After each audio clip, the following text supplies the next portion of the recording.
Hello students, मेरा आप सभी को प्रणाम।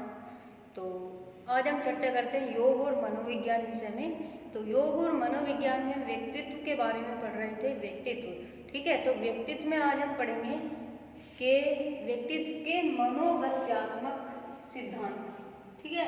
तो ये व्यक्तित्व के मनोगत्यात्मक सिद्धांत में हम पढ़ते हैं कि फ्रायड के अनुसार, किसके अनुसार? फ्रायड के अनुसार। फ्रायड के अनुसार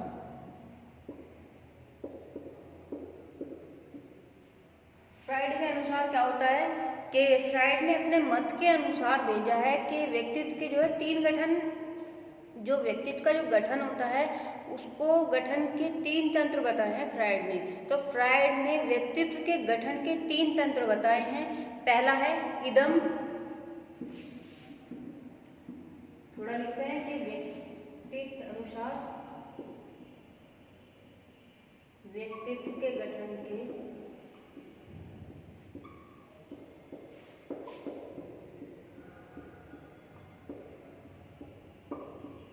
तीन तंत्र होते हैं, ठीक है। पहला है इदम,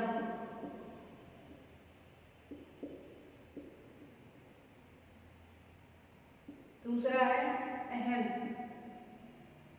ईगो, जिसको बोलते हैं ईगो, तीसरा है हमारा परम अहम,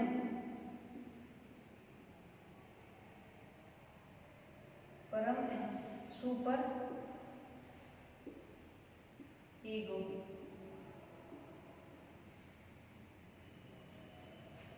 ठीक, तो ये हमारे तीन प्रकार के फ्रायड ने व्यक्तित्व के गठन के तीन तंत्र बताए हैं। पहला है हमारा इदम, दूसरा अहम, तीसरा है परम अहम, ठीक है। तो ये जो है इन तीनों की क्रियाओं एवं स्वरूप में जो है मौलिक अंतर है, किंतु तीनों घनिष्ठ रूप से अंतःक्रिया करते हैं। इनके क्रियाओं में स्वरूप में बहुत ज्यादा अंतर है, लेकिन इन तीनों का घनिष्ठ रूप से अंतःक्रिया में समाधान रखते हैं, कि अंतःक्रिया से बहुत ज्यादा जुड़े हुए हैं। तो इदम में क्या, अब हम थोड़ा सा पढ़ते हैं इदम के बारे में कि इदम में क्या बताया गया। कि फ्रायड के अनुसार इदम व्यक्तित्व, इदम में हम पढ़ते हैं, फ्रायड ने बताया कि फ्रायड के अनुसार व्यक्तित्व सबसे प्राचीन और अपरिष्कृत यंत्र है।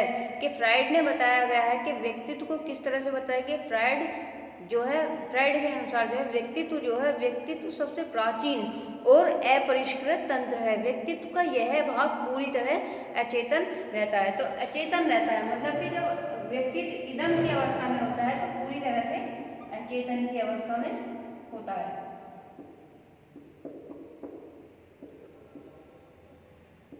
ठीक है। तब ये पूरी तरह से चेतन की अवस्था में होता है। यह जीवन और मृत्यु के परिणाम के मूल प्रवृत्तियों का केंद्र होता है। इस इदम के द्वारा ही जो जीवन और जन्म और मृत्यु की जो मूल प्रवृत्तियां होती है वो इस इदम में ही होती है, ठीक है। तो यह प्राय मनोवैज्ञानिक शक्ति का मूल स्रोत है। जो मन के जो वैज्ञानिक है, जो मनोवैज्ञानिक होता है हमारा, एक तरह से जो हमारा माइंड होता है, माइंड जो काम करता है तो उसका जो है उस शक्ति का जो है मूल स्रोत इदम होता है। यह व्यक्तित्व का अत्यंत अस्पष्ट और अव्यवस्थित हिस्सा होता है। इसमें क्या होता है, व्यक्तित्व हमारा पूरी तरह से अव्यक्त, अस्पष्ट और अव्यवस्थित होता है। हमारे व्यक्तित्व का जो हिस्सा होता है वो पूरी तरह से अव्यवस्थित होता है। यही वह आधार है जिसने अहम और परम अहम विकसित होते हैं। मतलब कि इस इदम के अंदर ही हमारे अहम और परम अहम विकसित होते हैं, ठीक है। तो यही वह आधार है जिससे परम और अहम विकसित होते हैं तथा अपने कार्यों के लिए शक्ति ग्रहण करते हैं। इसी के अंदर ही अहम और परम अहम अपनी कार्यों के लिए जो है शक्ति ग्रहण करते हैं। तो फ्रायड इदम को अपनी जैविक की बजाय मानसिक प्रत्यय मानते हैं। कि फ्रायड ने बोला है कि जो इदम है, इदम व्यक्ति की जो है जैविक ना होकर के मानसिक प्रत्यय मानते हैं तथा इसे वास्तविक मानसिक सच्चाई घोषित करते हुए, फ्रायड ने इसे मानसिक सच्चाई घोषित करते हुए इसे आंतरिक जगत का प्रतिनिधि मानते हैं।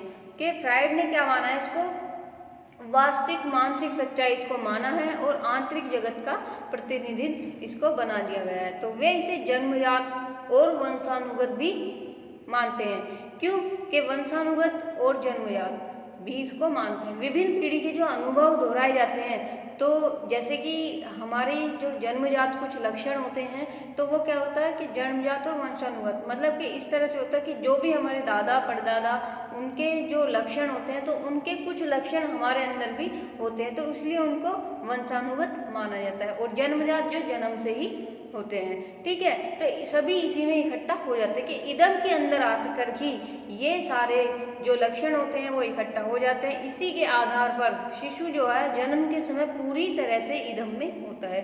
तो इसीलिए कहा जाता है कि जो भी इसके अंदर लक्षण है उसी के आधार पर शिशु जो होता है वो पूरी तरह से इदम के अंदर होता है और उसमें अहम और परम अहम का अभाव होता है। जब शिशु इदम की अवस्था में होता है तो उसमें पूर्णतः रूप से अहम और परम अहम का अभाव होता है। इसमें केवल इच्छाओं को समाहित किया जाता है कि इदम के क्रियाकलाप जो है सुख के नियम से चालित होते हैं। इसमें इच्छाओं को समाहित कर करके जो सुख जो है सुख से संचालित होते हैं। इसके जो भी कार्य होते हैं, जो भी इच्छाएं होती हैं, वो सुख से ही चालित होती है। इसलिए वह अपनी इच्छा को प्राप्त करना चाहता है। क्यों? क्योंकि वो सुख से चालित है, तो सुख को प्राप्त करना चाहता है। अगर सुख को जब वो प्राप्त करेगा तो तब उसकी इच्छा पूर्ति होगी।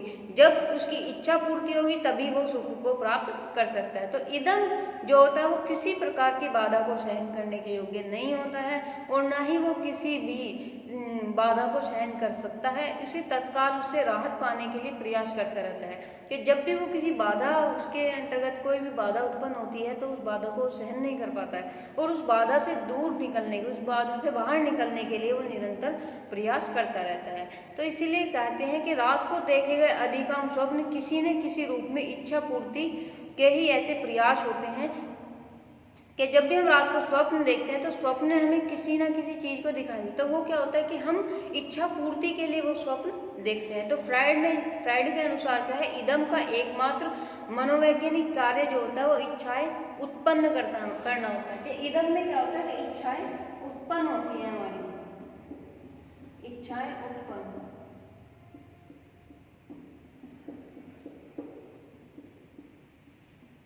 इच्छाएं हमारी इसमें उत्पन्न होती है, ठीक है। और जब इसमें इच्छाएं उत्पन्न होती है, एक इच्छा उत्पन्न होती है तो उसके साथ ही दूसरी इच्छा भी उत्पन्न होने लग जाती है, जिसे फ्राइड ने गौण प्रक्रिया, सेकेंडरी प्रोसेस के नाम से यहाँ पे नाम दिया है। तो इसी के साथ व्यक्ति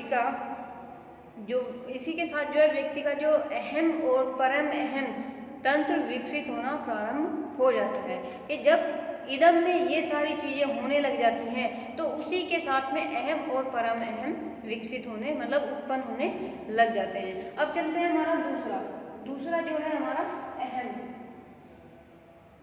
ठीक है। अहम में क्या होता है कि अहम व्यक्तित्व का वह भाग है जो बाह्य जगत की वास्तविकता से संपर्क रखता है। तो अहम में क्या होता है, जब अहम में व्यक्ति का व्यक्तित्व आता है तो वो क्या है, बाहरी जगत से नाता जोड़ लेता है और बाहरी जो चीजें होती हैं उनसे संपर्क रखने लग जाता है। तो यह व्यक्तित्व का केंद्र है जो इदम की आदि इच्छाओं तथा बाह्य यथार्थ तथा परम अहम तथा बाह्य जगत, ये व्यक्तित्व का केंद्र होता है। तो इदम और परम अहम के बीच जो संयोजन का कार्य करता है वो अहम ही करता है। अहम के द्वारा ही इदम और परम अहम के बीच में संयोजन स्थापित होता रहता है। यह प्रजातंत्र की मुखिया की भांति व्यक्तित्व के अन्य घटकों को नियंत्रित करता है। जैसे कि प्रजातंत्र का जो मुखिया होता है वो अन्य कार्यों को निष्पादित करता है, उनका संपादन करता है, उनकी सारी देखभाल, उनका सारा जो कार्यभार होता है वो उस मुखिया पर ही होता है। तो इसी तरह जो ये अहम है, अहम के ऊपर भी इदम और परम अहम के संबंधित जो भी कार्य होते हैं वो अहम के ऊपर ही होते हैं तथा उनसे प्रभावित भी होता है। तो बचपन की दबी हुई इच्छा का पूरा न होने से शिशु में निराशा आ जाती है तथा उसका संबंध जो है यथार्थ से जुड़ जाता है। इस प्रक्रिया में अहम का विकास होता है। जब उसकी इच्छाएं पूरी नहीं होती है और वो निराश हो जाता है तो उसका संबंध क्या है, यथार्थ से हो जाता है और इसी के साथ क्या है, अहम का विकास होने लग जाता है। अहम मन का वह हिस्सा है जिसका संबंध वास्तविकता से होता है। तो जो इदम है, इदम का जो संबंध होता है वो होता है यथार्थता से और जो अहम है, अहम का संबंध होता है वास्तविकता से।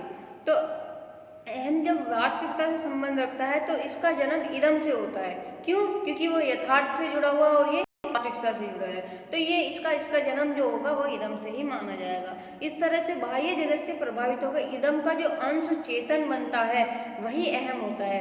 तो जब बाह्य जगत से जुड़े हुए विचार उसके अंदर डाले जाते हैं तो इदम का जो हिस्सा होता है, इदम जो होता है, इदम का जो चेतना हिस्सा होता है वही अहम होता है। जब इदम के अंदर चेतन की अवस्था आ जाती है तो वैसे तो वो अचेतन होता है, लेकिन इन सब क्रियाकलापों के फलस्वरूप जब उसके अंदर चेतन की अवस्था आ जाती है तो वही जो चेतन की अवस्था है वही अहम कहलाता है। इस तरह अहम की उत्पत्ति एवं विकास को बाह्य अनुभव एवं वंशानुक्रम दोनों में देखा जाता है कि अहम का जो उत्पन्न हुआ है, अहम की जो उत्पत्ति हुई है वो बाह्य जगत के विचारों से हुई है, बाह्य जगत के वस्तुओं से हुई है, अनुभवों से हुई है, और एक वंशानुक्रम दोनों में देखा गया है। तो स्वयं की रक्षा, स्वरक्षा, स्वयं की रक्षा वह वातावरण का ज्ञान प्राप्त करके करता है।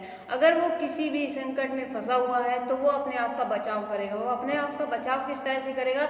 जब उसको समाज का पूर्ण रूप से ज्ञान हो जाएगा तो समाज के ज्ञान से ही वे अपने आप का विचार, अपने आप का जो रक्षा है वो करता है और उससे ही सुख शांति चाहता है। लेकिन इदम की भांति वह अंधा नहीं होता है, यथार्थता के अनुरूप कार्य करता है, समस्या आने पर उपाय ढूंढता है और इदम को परम अहम से जोड़ता है।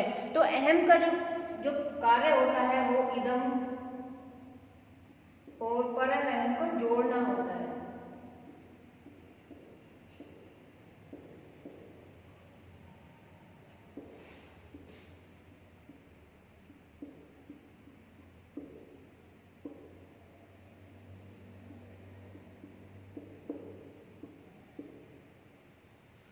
अब आगे चलते हैं हम परम अहम के बारे में। परम अहम में क्या होता है कि ये व्यक्तित्व की उच्चतम अवस्था है। परम अहम व्यक्तित्व की उच्चतम अवस्था है।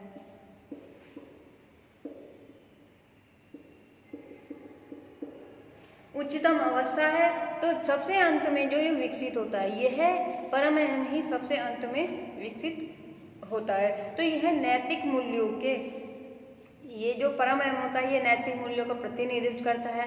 माता पिता, गुरुजन तथा समाज के नैतिक आदर्शों एवं मूल्यों की अभिव्यक्ति परम अहम के माध्यम से ही होती है। जो भी हमारे माता पिता, गुरुजन और समाज के नैतिक आदर्श होते हैं और उनके मूल्यों की जो अभिव्यक्ति होती है वो सब परम अहम के द्वारा ही होती है। ठीक है, यह यथार्थ सिद्धांत की जगह आदर्शवादी सिद्धांत और निर्देशित तथा नियंत्रित होता है। इसका उद्देश्य सुख प्राप्ति न होकर के पूर्णता की प्राप्ति करना होता है। इसका मेन जो होता है वो सुख प्राप्ति की नहीं, वो पूर्णता की प्राप्ति के, जिस भी इच्छा को उत्पन्न है उसकी पूर्ण रूप से प्राप्ति कर ली जाए, उसका सुख से कोई भी वास्ता नहीं होता है। तो फ्राइड के अनुसार क्या है, मूल प्रवृत्तियों को दो भागों में बांटा गया है। फ्राइड अब मूल प्रवृत्तियों के बारे में बात करते हैं। मूल प्रवृत्तियां,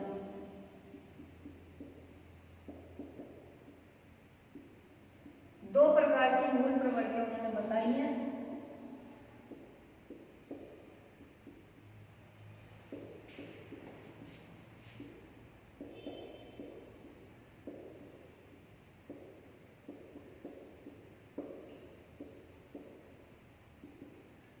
पहली है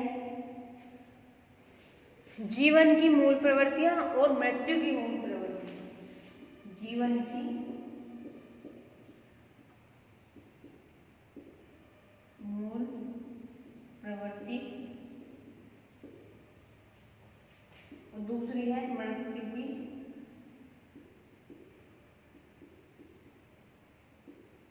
मूल प्रवृत्ति। ठीक है, तो ये दो प्रकार की प्रवृत्तियों के बारे में उन्होंने बताया है। अब आगे बताते हैं कि जो फ्राइड ने मनोविश्लेषण जो सिद्धांत में व्यक्तित्व विकास की विभिन्न दशाओं का वर्णन किया है। कि जो मनोविश्लेषण सिद्धांत में व्यक्तित्व की विभिन्न जो दशाएं होती है वो किस तरह की दशाएं होती है, मतलब कि जो दशा का मतलब है कि उसके जीवन में जो तनाव उत्पन्न होता है वो किस वजह से होता है, किस कारण से होता है। तो पहला उन्होंने बताया कि शारीरिक विकास की प्रक्रियाओं से संबंधित तनाव, कि शारीरिक विकास नहीं हो पाता है, तो उसकी जो प्रक्रिया होती है उससे संबंधित जो तनाव होता है। दूसरा है कुंठाओं से पैदा तनाव। तीसरा आंतरिक द्वंद्वों से पैदा होने वाला तनाव। आंतरिक द्वंद्व जो हमारे अंतर मन में चलते रहते हैं, विचार भावनाएं हमारी, ठीक है, उनके कारण जो द्वंद्व पैदा होता है, उनके द्वारा एक तनाव भी उत्पन्न हमारे हो जाता है। तो जब व्यक्ति संकट में होता है तब उस स्थिति में पैदा हुआ तनाव। तो ये उस तरह की दशाओं का उन्होंने वर्णन किया है कि व्यक्ति किस किस दशा में अपने आप को तनावपूर्ण समझता है और इन सब चीज़ों से निकलता नहीं है। निकलने की बहुत ज़्यादा कोशिश करता है, लेकिन परंतु वो निकल नहीं पाता है। तो ये उन्होंने उनकी दशाओं का वर्णन किया था और उनकी मूल प्रवृत्तियों के बारे में भी आज उन्होंने,